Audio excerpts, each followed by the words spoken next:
Today, as I said, Sussan Ley has released her plan to save the Liberal Party. It includes smaller taxes, better schools and national security. Joining me now to discuss this and more, political contributor Chris Yeoman.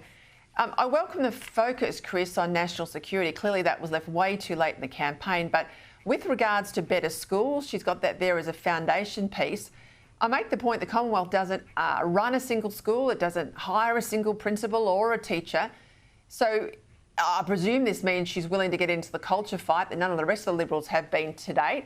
Good, if that's the case. Smaller taxes, she says. Well, I don't just want smaller taxes as a Liberal. I want lower taxes, not just smaller in number. I want lower taxes.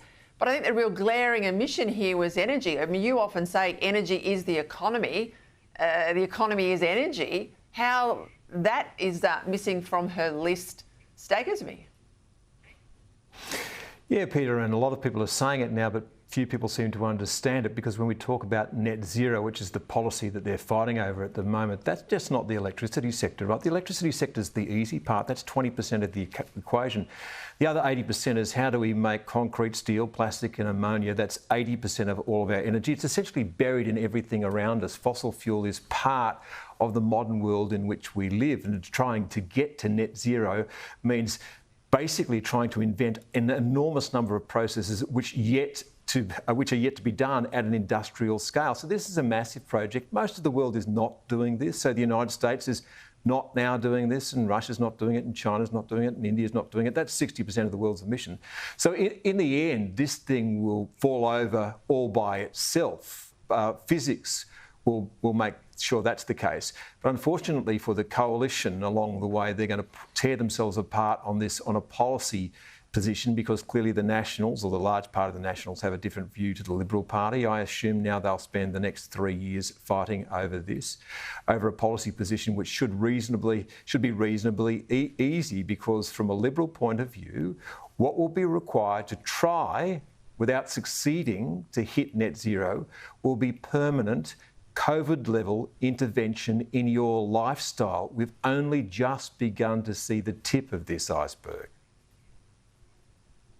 Yeah, I will make the point too. Net zero isn't just, as we've discussed, energy, and energy isn't just electricity, it's all those other things you talk about.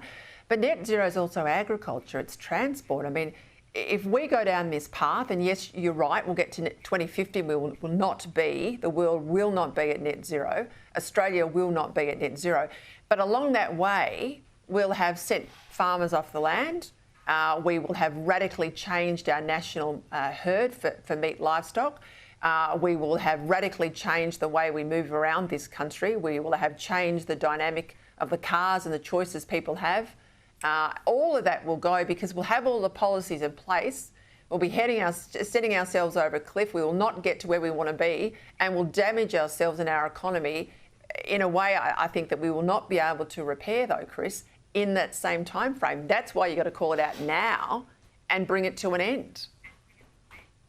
And the coalition's done a terribly bad job at trying to explain this to people, and it shouldn't necessarily be that difficult, and they can point to international examples, and I'll give you the latest one, which is Mark Carney, the very liberal, small L liberal leaning Prime Minister of Canada, has said that he wants Canada to be an energy superpower, not a green energy superpower, but an energy superpower. And he's talking about oil and gas exploration and pipelines as the first things off his lips when he was talking about that. So not even Canada now is signed up to net zero. And if you look down in Victoria, and this is the counter-argument to the sense we're seeing in Canada, even from the left-leaning Carney, you've got the state there wanting to move to 95% renewable power by 2035. And this was put out in some detail on the weekend ahead of the budget tomorrow night. They want renewable energy zones covering about 7% of the state's land, 5.2 million solar panels, 1,000 onshore wind turbines, countless of them offshore as well, 4 new transmission projects. Their own documents say, and I quote, wind and solar generation are inherently variable. It's not uncommon to experience periods when there's little wind and sunshine. So if they know all of that, Chris, why are they persisting with the madness?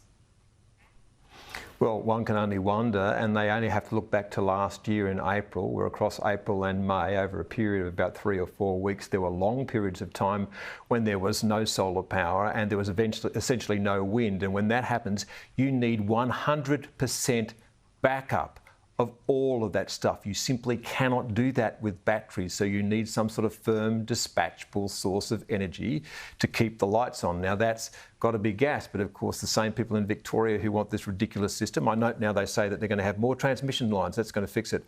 Well, guess what? The whole of Victoria was covered in that system last year. The whole of Victoria was down, so was South Australia and so was New South Wales.